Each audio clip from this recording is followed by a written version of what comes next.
आइए हम उसकी तारीफ करें हम कुछ गीतों गाते हुए। चाट खाए, चाट चाट खाए कि नहीं खाए? खाए नहीं खाए हो? खाए कैसे खाते चाट को? चाट चाट के हम चखते हैं ना, और क्या बोले क्या टेस्ट है। यीशु को कितने लोगों ने चखा है? बहुत सारे लोगों ने। यीशु कैसा है? अच्छा है। टेस्ट किया है? वचन कहता है चख कर देखो कि यहोवा कैसा भला है। आमीन। आइए हमने चखा है तो हम दूसरों को भी चखाएं। आमीन।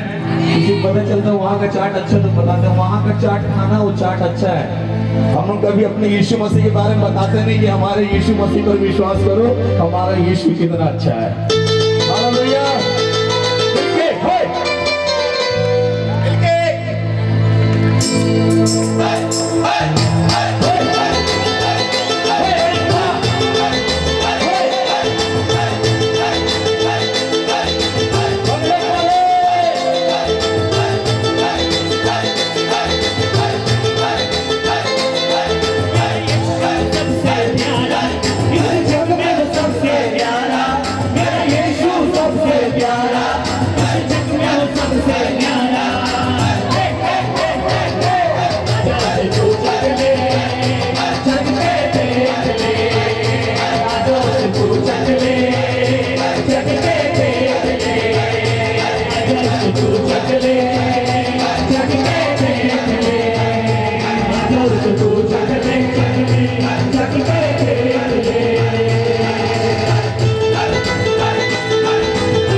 यदि आप लोग को ऐसा लगता है बगल वाला आपके लिए परेशानी का कारण है, तो बगल वाले को थोड़ा खिंचाए, बोले भैया मेरे को नाचने दे, तुम नाचो चाहे मत नाचो।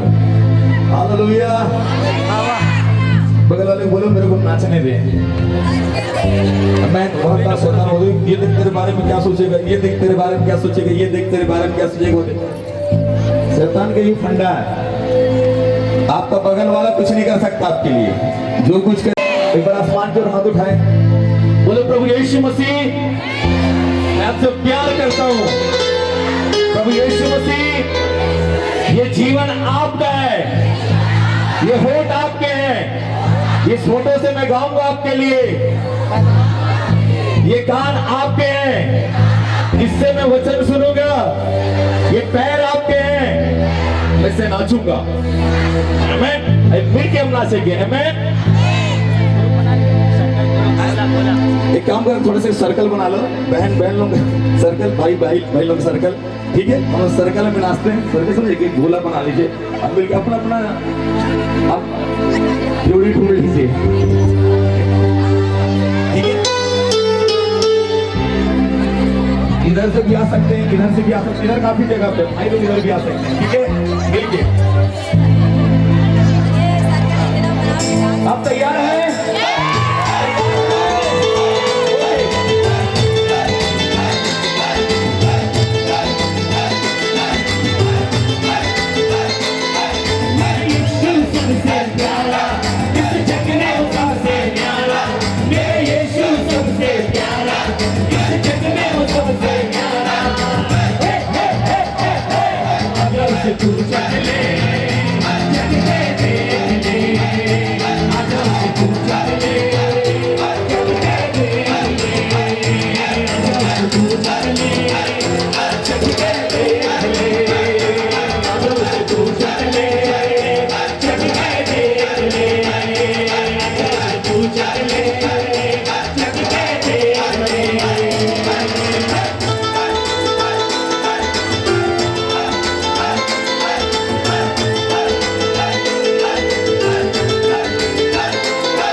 सूरज ये चाँद आसमां के ये तारे, ये धरती ये अंबर सागर सजने लगे।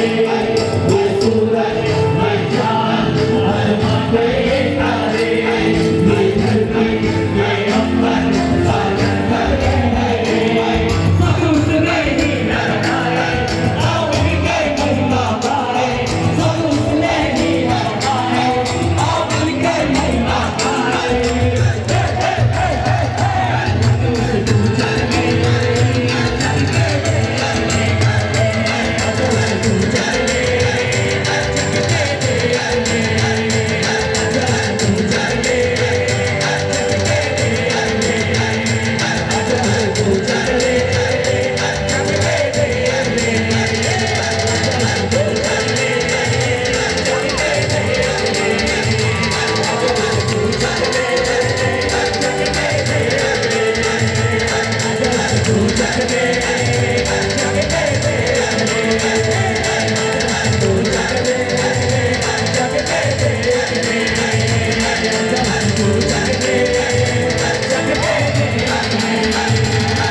मैं यहाँ यीशु तेरे दरबार में आया हूँ मैं यहाँ यीशु तेरे दरबार में हो तेरी स्तुति दरबार में हो आराधना ओ दरबार में हो तेरी स्तुति दरबार में हो आराधना अरे आया हूँ मैं यहाँ से तेरा यीशु मैं यहाँ से तेरा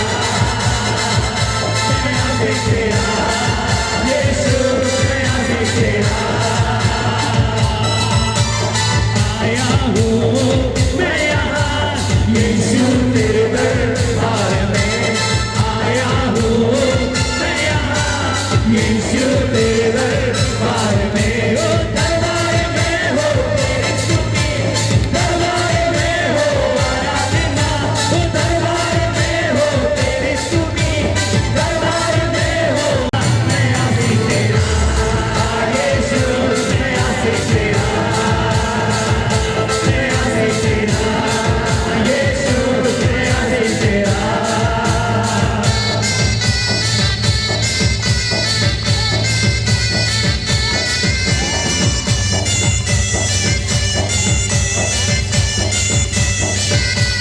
आशिक हूँ मैं तेरा मैं ना शर्माऊंगा आशिक हूँ मैं तेरा मैं ना घबराऊंगा आशिक हूँ मैं तेरा मैं ना शर्माऊंगा आशिक हूँ मैं तेरा मैं ना घबराऊंगा अरे यीशु तू मेरा जिंदा खुदा तू ही तो मेरा है मसीहा यीशु तू मेरा जिंदा खुदा तू ही तो मेरा है मसीहा और तू तो जिंदा है यीशु मैं नाचूंगा मैं यहाँ से तेरा यीशु मैं यहाँ से तेरा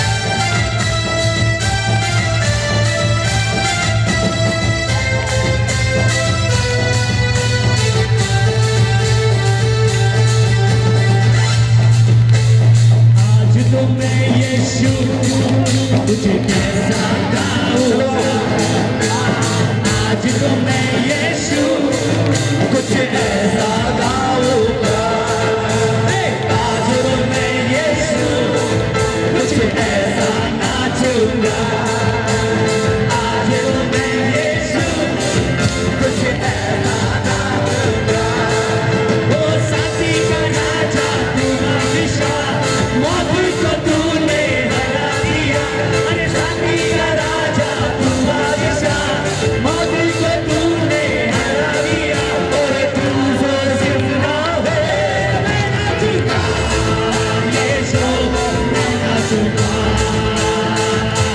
मैं नाचूंगा यीशु मैं नाचूंगा मैं आसे तेरा यीशु मैं आसे तेरा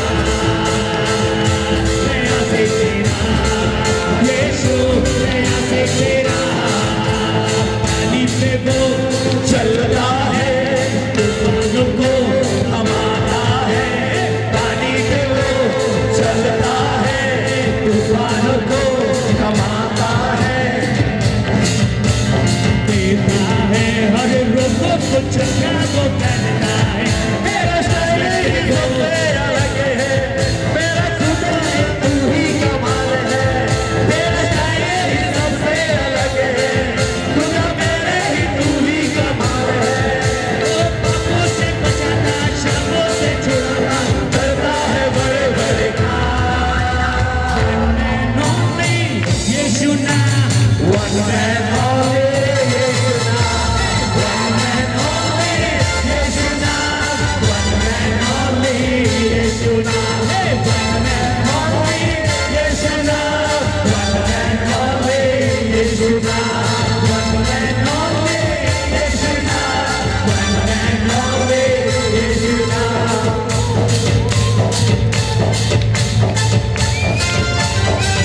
मैं only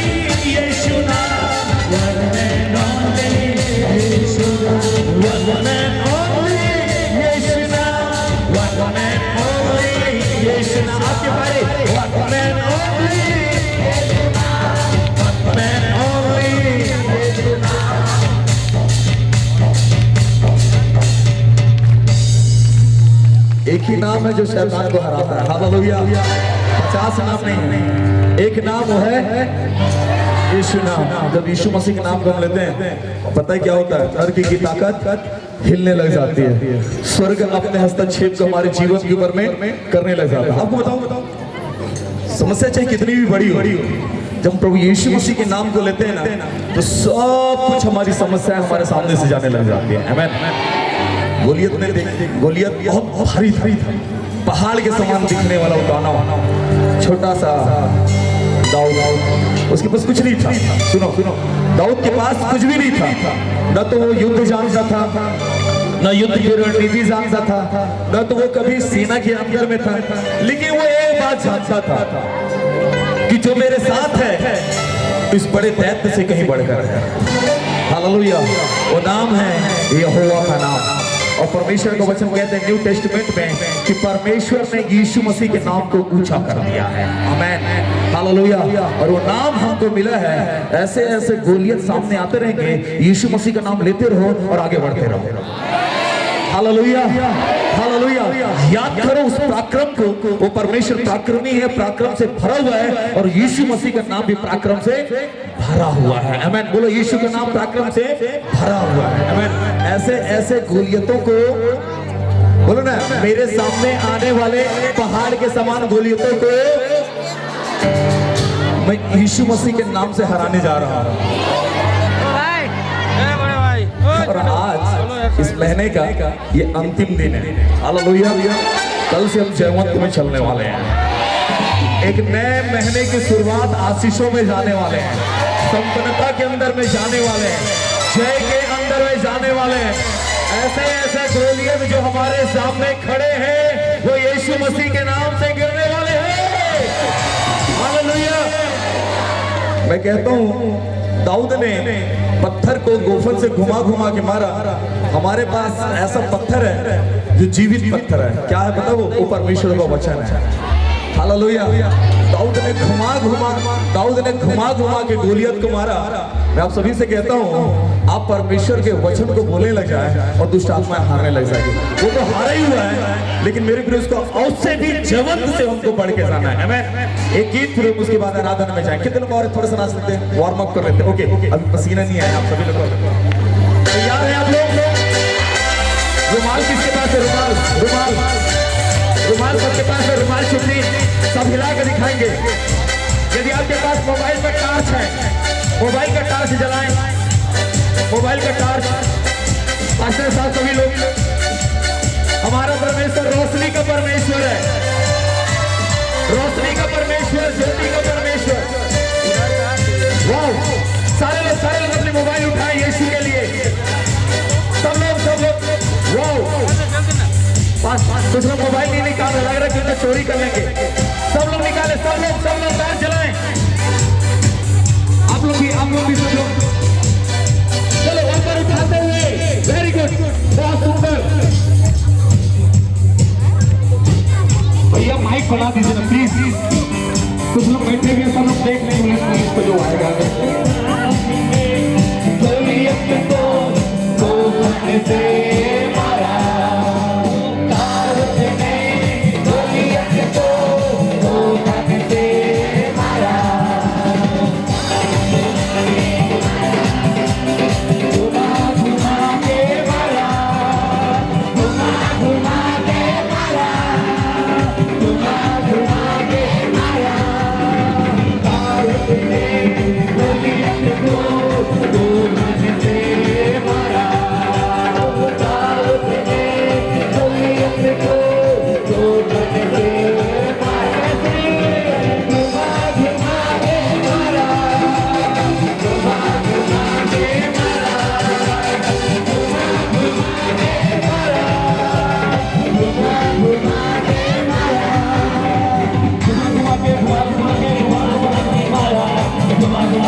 परमेश्वर के वचन में जाएंगे।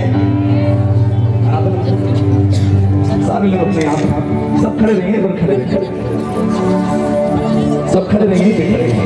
आइए अपने हाथों को ऊपर उठाएं, सब यहीं पे खड़े रहे। थैंक यू लॉर्ड, धन्यवाद ईश्वर, धन्यवाद ईश्वर, धन्यवाद।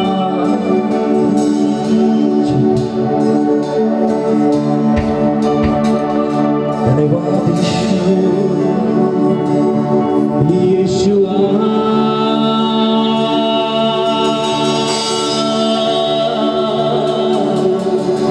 यीशुआ,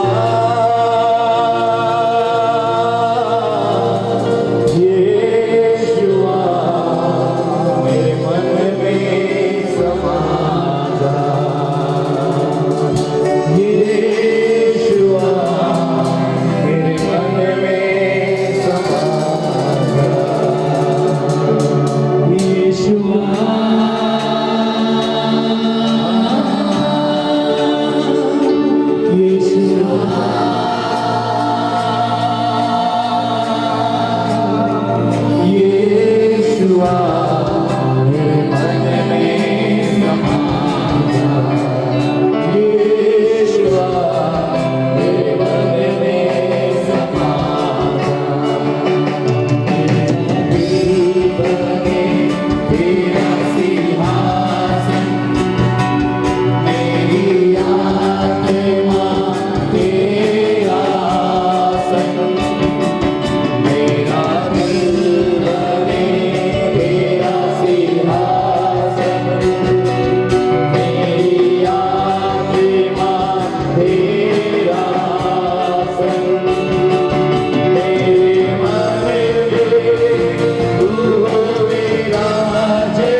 निवेदन करूंगा सुशील मैन जी से कि समय आएंगे और आगे की हर एक बातों आगे प्रार्थना करने करवाई जाएगी। हम आपका धन्यवाद और स्तुति और बड़ाई करते हैं। खुदा आज की शाम परमेश्वर पिता तेरी उपस्थिति को अपने बीच में चाहते हुए मेरे खुदा निश्चित रूप से तेरे स्वरूप इस समय यहाँ पर मौजूद है मेरे खुदा, और पवित्र आत्मा को अपने लोगों की दुआओं को ग्रहण करना। यीशु आज की रात की पवित्र आत्मा अपने वचन की भेदों से पवित्र आत्मा को अपने लोगों से बातचीत कर मेरे खुदा, ताकि खुदावन यहाँ से यीशु कोई भी खाली जाने ना पाए प्रभु। हर एक तेरी सामर्थ से, तेरे वचन की सामर्थ से पवित्र आत्मा भर के जाने वाला हो। पवित्र आत्मा तेरे दास को तेरे हाथ में सौंप दे खुदावन, उनके जुबान से तेरा हाथ बोले मेरे खुदा बाप। और दया कर आज की रात की एक नई अभिषेक तेरे लोगों को उतरने पाए मेरे खुदा। पवित्र आत्मा आप सहायता करें पिता परमेश्वर, अब से लेकर सारे कार्यक्रम पर पवित्र आत्मा आपका अभिषेक बनाने पवित्र आत्मा आप दया करें यीशु के नाम में, आमीन। आमीन, सकते हैं आमीन। आइए अपने स्थानों को हम ग्रहण कर सकते हैं और इस समय होगा कि हम अपने ऑफरिंग को, उत्तम भेंट को, आइए ताली बजाते हुए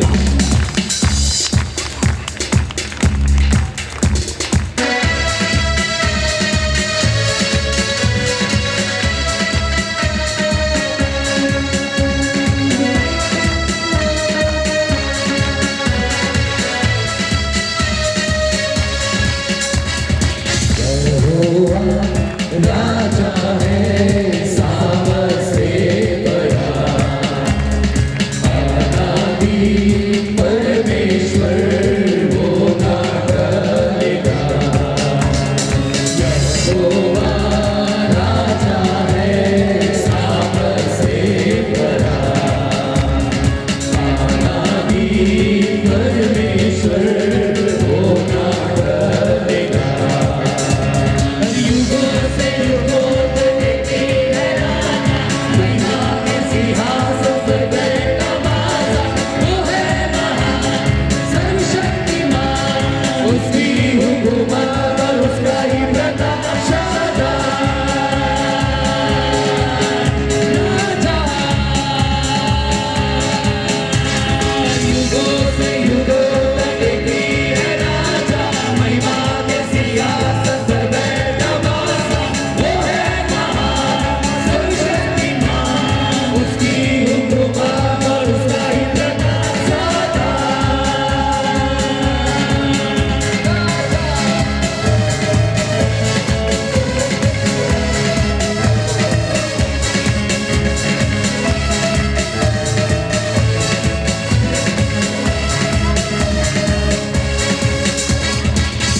समुद्र की लहरों से यहोवा है महान, पर्वत की ऊंचाई से ऊंचा यहोवा।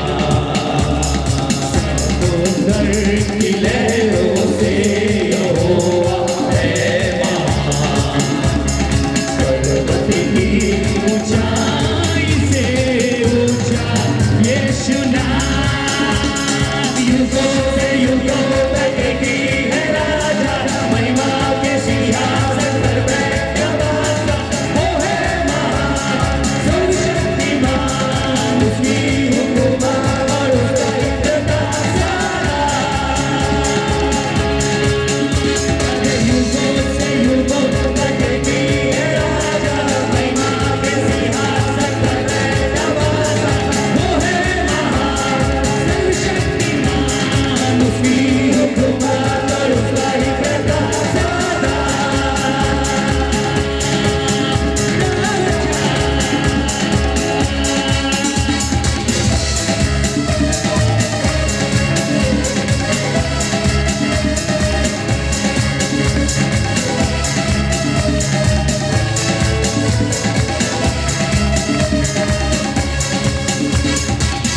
आओ मिलकर हम सब गाए, उसका परचम हम लहराए, उसके सामने सर झुकाए, उसके नाम की जय जय गाए।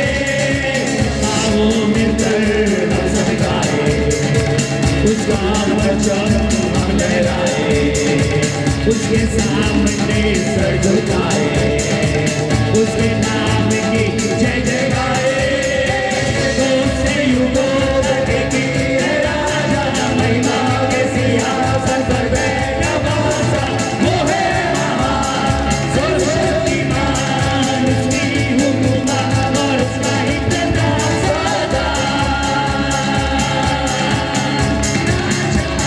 बोलो यीशु मसीह की, राजाओं के राजा की, प्रभुओं के प्रभु की, शांति देने वाले परमेश्वर की, छुटकारा देने वाले यीशु की, आशीष देने वाले परमेश्वर की, बहुतायत का जीवन देने वाले यीशु की, एकलौते पुत्र को देने वाले परमेश्वर यीशु की, जय रहने वाले प्रभु की। बोलो यीशु मसीह की। आइए अपनी आंखों को बंद करें इस समय मौका देने के लिए कि हम इस जगह पर इकट्ठे हो सके। हम सब अलग अलग जगह में रह सकते थे, लेकिन तूने हमारे हृदय में इस तरह से तैयारी किया कि हम तेरे वचन को सुनने के लिए इस जगह पर आ सके। प्रभु जी, जो कुछ भेंट हमने दिया है एक बीज है, और हम जानते हैं ये बीज जो हमने बोया है वो हमारे लिए फसल लेकर के वापस आने वाला है। एक आशा और विश्वास के साथ हम जो कुछ बोए हैं तो स्वर्ग से देख रहे प्रभु, जैसे भी परिस्थिति है, हर एक हाथ जिन्होंने बोया है तो वे कटनी काटने के तैयार होने पाए। जब हम इस वचन को सुनते हैं प्रभु जी, ये वचन हमारे जीवन को परिवर्तन करने पाए, एक नए दिशा में बढ़ने के लिए सहायता कर। प्रार्थना करते हैं स्वर्ग का परमेश्वर, क्योंकि तूने अपनी योजना को इस जगह पर पूरा करने के लिए अपने दास को लेकर के आया है। जब हम इन बातों को जानते हैं, तेरे आने का समय निकट है और हम इस बात को सुनते आ रहे हैं प्रभु जी, और हम फिर से एक बार अपने आप को तैयार करना चाहते हैं कि जब तू बादलों पर होकर के आए, तेरे वचन के अनुसार हम अपने आप को तैयार कर सके और तेरे साथ जा सके। प्यारे प्रभु, इस मनेन्द्र के लिए ये आशीष तूने लेकर के आया है। हम सब जो अलग अलग जगह से आए हैं, हम सब के लिए आशीष लेकर के आया है। विश्वास करते हैं तो अपने दास के माध्यम से हमसे बात करने चाह रहे प्रभु। हम सब अपने आप को तैयार करते हैं, तेरे हाथों अपने जीवन को सौंपते हैं। आगे पूरा समय प्रभु जब तक इस जगह पर बैठते हैं, तेरा नियंत्रण होने पाए। एक एक व्यक्ति जो इस जगह पर उम्मीदें लेकर के आया है, परमेश्वर आशीष से भर दे, ताकि वो जब जाते हैं उसकी चर्चाएं करते जाए, और जहां तक वो जाते हैं परमेश्वर पिता, तेरे वचन को उस जगह तक बांट सके। जो कुछ उन्होंने तेरे आत्मा के द्वारा महसूस किया, सुना है प्रभु, उन बातों की चर्चा कर सके, ताकि वचन फैलता चले जाए और तेरे आने तक प्रभु जी तेरे महिमा होते रहने पाए। आशीष दे। हम सब अपने आप को तेरे हाथ सौंपते हुए प्रार्थना प्रभु यीशु के नाम में मांगते हैं, आमीन। सब मिलके परमेश्वर के लोग कहें आमीन। आइए क्यों ना हम परमेश्वर के वचनों में जाएंगे और परमेश्वर के वचनों को सुनेंगे और इस प्रेज द लॉर्ड।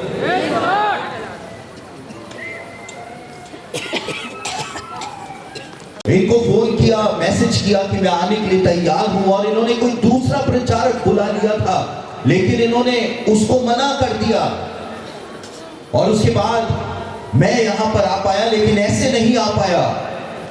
जब हम जयपुर एयरपोर्ट पहुंचे तो 10 किलोमीटर के जाम में फंस गए थे, और हमारी फ्लाइट जो थी मुंबई के लिए वो छूट गई थी। और उसके बाद दूसरे दिन पूरी रात ट्रेवल करने के बाद दूसरे दिन शाम को, दूसरे दिन सुबह 5 बजे की हमको फ्लाइट मिली। उसको लेकर के हम रायपुर पहुंचे, और रायपुर से यहां तक पहुंचते पहुंचते हमको शाम के 6 बज गए थे। और जब यहां पर पहुंचे तो पता चला कि सोने पर सुहागा हो रखा है, यानी कि बारिश आ रखी। और पहले दिन की जो सभा हुई वो इस मैदान में ना होकर के वो चर्च के अंदर करनी पड़ी, क्योंकि बारिश हो रखी थी। लेकिन इतने सब बाधाओं के बावजूद, इतनी सारी रुकावटों के बावजूद भी परमेश्वर के वचन को आप तक पहुंचने में कोई भी नहीं रोक पाया। और जिस उद्देश्य के साथ पवित्र आत्मा ने मुझको यहां पर भेजा था, मैं आशा करता हूं कि वो उद्देश्य आज की शाम के संदेश के साथ पूरा हो जाएगा। क्योंकि सबसे ज्यादा झूठी शिक्षाएं जिस विषय पर आज कलीसियाओं के अंदर फैलाई जा रही हैं, वो पवित्र आत्मा के नाम से फैलाई जा रही है। और हर एक मसीही के पास पवित्र आत्मा के विषय में सही ज्ञान का होना बहुत ही ज्यादा जरूरी है। और वो ज्ञान जो है, वो बातें जो है, वो मैंने आप तक पहुंचाने का प्रयास किया है। और आज शाम को भी हम पवित्र आत्मा के बारे में ऐसा ही कुछ जानने जा रहे हैं, जिसको कई बार हम बाइबल के अंदर पढ़ते जरूर हैं, लेकिन कभी उन बातों के ऊपर हम ध्यान नहीं देते। उनको सरसरी नजर से पढ़ते हुए हम निकल जाते हैं, लेकिन वास्तव में वचन पवित्र आत्मा के बारे में उन बातों को क्यों कहता है, क्यों उन बातों को लिखा गया है, उससे भी जरूरी बातें थी जिनको वचन के अंदर लिखा जा सकता था। लेकिन उसके बावजूद परमेश्वर ने उन बातों को नहीं, लेकिन पवित्र आत्मा के बारे में बताने के लिए इन बातों को लिखवाया। क्यों लिखवाया? उन बातों में से कुछ बातें मैं आपके सामने जल्दी रखने जा रहा हूं। और हम अपने आज के संदेश की शुरुआत जो है, वो एक वचन को पढ़ करके करेंगे। पहला थिस्सलुनीकियों, यानी थिस्सलुनीकियों के नाम पौलुस प्रेरित की पहली पत्री, उसका 5 अध्याय और उसके 19वें वचन को आपके सामने पढ़ रहा हूं। पहला थिस्सलुनीकियों उसका 5 अध्याय उसके 19वें वचन को यहाँ पर पौलुस एक बहुत ही महत्वपूर्ण बात पवित्र आत्मा के बारे में कहता है।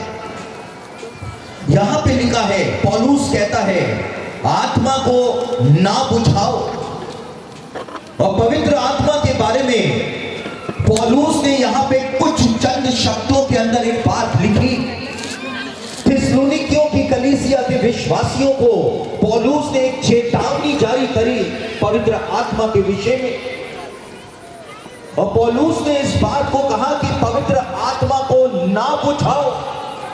और इस वचन को पढ़ने के साथ ही हमारे मनों के अंदर एक प्रश्न उत्पन्न हो जाता है कि क्या पवित्र आत्मा कोई कैंडल है, कोई दीपक है जिसको फूंक मार करके बुझाया जा सकता? ऐसी क्या बात पवित्र आत्मा के बारे में पौलुस के द्वारा यहाँ पर कलीसिया को बताई गई थी। और आप यहाँ पर देख सकते हैं थे तो इस वाक्य को एक अलग से पद बनाया गया, यानी इतनी महत्वपूर्ण ये बात है। और मैं भी कई बार जब इस वचन को पढ़ता था तो कभी भी मैंने इस वचन को नहीं समझा, क्योंकि जब तक हमारे पास अनुभव नहीं आएगा हम कभी भी बाइबल की इन बातों को नहीं समझ पाएंगे। और मैं इस वचन को 2019 के अंदर जाकर के समझा कि क्यों पौलुस के द्वारा ये बात थिस्सलुनीकियों की कलीसिया को पवित्र आत्मा के बारे में लिखी गई थी, एक चेतावनी दी गई थी। 2018 में पूरे साल मैंने अलग अलग जगहों में भारत में जाकर के आत्मिक जागृति सभाओं के अंदर प्रचार किया। पूरे पूरे महीने मैंने प्रचार किया, 2-2, 3-3 महीने एक साथ मैंने प्रचार किया। और 2018 का दिसंबर का महीना आते आते मुझको खुद को अपने आत्मिक जीवन के अंदर एक अभाव सा महसूस होना शुरू हो गया, क्योंकि जब इतनी सभाओं के अंदर मैं बोल रहा था तो प्रार्थना का अभाव आ गया। मैं वचन नहीं पढ़ पा रहा था क्योंकि समय नहीं था। परमेश्वर के साथ जो संगति मेरी होनी चाहिए थी वो संगति मैं नहीं कर पा रहा था। और इसलिए दिसंबर 2018 आते आते मैंने इस बात का निर्णय लिया कि 2019 में मैं कम से कम आत्मिक जागृति सभाओं के अंदर प्रचार करूंगा और ज्यादा से ज्यादा समय परमेश्वर की संगति के अंदर बिताऊंगा। और उसके बाद जनवरी के महीने में 2019 में जो पहले से मेरे निर्धारित कार्यक्रम थे, जनवरी, फरवरी और मार्च में उनको निपटा करके मैं अपने घर पहुंचा। और अब मैंने कहा कि मैं कम से कम आत्मिक जागृति सभाओं के अंदर प्रचार करूंगा, प्रभु के साथ संगति में अभी आगे बढ़ूंगा। और 2019 में मैंने एक भी जगह छत्तीसगढ़ के अंदर प्रचार नहीं किया था। क्यों नहीं किया था? क्योंकि वो आत्मिक अभाव मेरे जीवन के अंदर आ रहा था जिसको पूरा करना बहुत ही ज्यादा जरूरी था। और जब मैं घर पर था मार्च के महीने से 2019 में, जब मैं घर पर था, और घर पर क्योंकि हम एक क्रिश्चियन कॉलोनी के अंदर रहते हैं और लेंटन सीजन जो होता है, 40 दिन के उपवास का जो सीजन होता है वो शुरू हो जाता है मार्च के महीने में। और जब वो सीजन शुरू हुआ तो मैं क्योंकि घर पर था और हर एक मसीही के घर में उन 40 दिनों के अंदर प्रार्थना सभाएं होती हैं, तो क्योंकि मैं घर पर था तो मैं और मेरी पत्नी भी अलग अलग मसीहों के घर पर उन आत्मिक सभाओं के अंदर, प्रेयर मीटिंग्स के अंदर हमने जाना शुरू कर दिया। वचन का प्रचार करने के लिए नहीं, लेकिन जो दूसरे वक्ता वहां पर आते थे बोलने के लिए, उनके वचनों को सुनने के लिए। और इन 40 दिनों में जब मैं उन आत्मिक सभाओं के अंदर जाता रहा, पवित्र आत्मा ने नहीं कहा था कि मैं ऐसा करूं, और ना मैंने पवित्र आत्मा से पूछा था कि मैं जाऊं या नहीं जाऊं। लेकिन इन 40 दिनों तक जब मैं इन सभाओं के अंदर जाता रहा तो मैंने एक ही बात को प्रतिदिन महसूस किया कि जितने भी वक्ता उन सभाओं के अंदर प्रचार करने घर घर में आते थे, उनमें से किसी के पास भी बोलने के लिए परमेश्वर का वचन नहीं था। सुला देने वाले संदेश, उबा देने वाले संदेश, लोग ऊंग रहे हैं, बैठ करके सो रहे हैं और वो बोले जा रहे हैं और क्या बोल रहे हैं उनको खुद को भी नहीं पता। लेकिन मेरी गलती कि मैं उसके बावजूद 40 दिनों तक ऐसे वक्ताओं को सुनता रहा जिनके पास बोलने के लिए लिए परमेश्वर का वचन था ही नहीं। और 2019 में जब पैशन वीक का समय आया, यानी गुड फ्राइडे वगैरह जो मनाया जाता है, और उसमें मुझको वचन का प्रचार करने के लिए पाम संडे यानी खजूर रविवार से पुनरुत्थान दिवस तक पूरे 8 दिन तक प्रचार करने के लिए छतरपुर एमपी के अंदर जाना था। और उसके बाद मैं और मेरी पत्नी हम दोनों ही पैशन वीक में प्रचार करने छतरपुर पहुंचे, और सैटरडे को वहां पर पहुंच करके खजूर रविवार की जो पाम संडे की जो आराधना होती है उसकी तैयारी करनी शुरू कर दी। और उसके बाद जब खजूर रविवार की आराधना का समय आया तो वहां पर आराधना हुई, और उसके बाद मुझको वचन बोलने के लिए आमंत्रित किया गया। और उसके बाद जब मैंने वचन बोलना शुरू किया तो आपको हैरानी होगी ये बात जान करके कि मुझसे वचन बोला ही नहीं जा रहा था, और मैं खुद परेशान हो गया। लोग मेरी तरफ देखने लग गए हैरानी के साथ कि इतना बड़ा प्रचारक, इतना नाम इसका है, ये कैसे और क्यों एक नौसिखिए खिलाड़ी की तरह काम कर रहा है, एक ऐसे प्रचारक की तरह क्यों व्यवहार कर रहा है जिसको वचन बोलना आता ही नहीं है। और मैं परेशान हो गया। मेरी सेवकाई का जितना भी 20, 21, 22 सालों का जितना भी अनुभव था वो सारा मैंने झोंक दिया वचन बोलने के लिए, लेकिन मुझसे तो वचन बोला ही नहीं जा रहा था।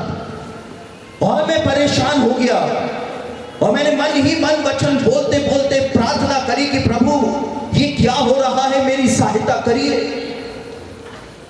और जैसे ही मैंने ये प्रार्थना करी तो पवित्र आत्मा उसी समय मेरी मदद के लिए आया, और पवित्र आत्मा ने मुझसे कहा कि मैंने अपने वचन के अंदर लिखवाया है कि आत्मा को ना बुझाओ, और तूने 40 दिनों तक इसी काम को उन सभाओं में जाकर के किया है।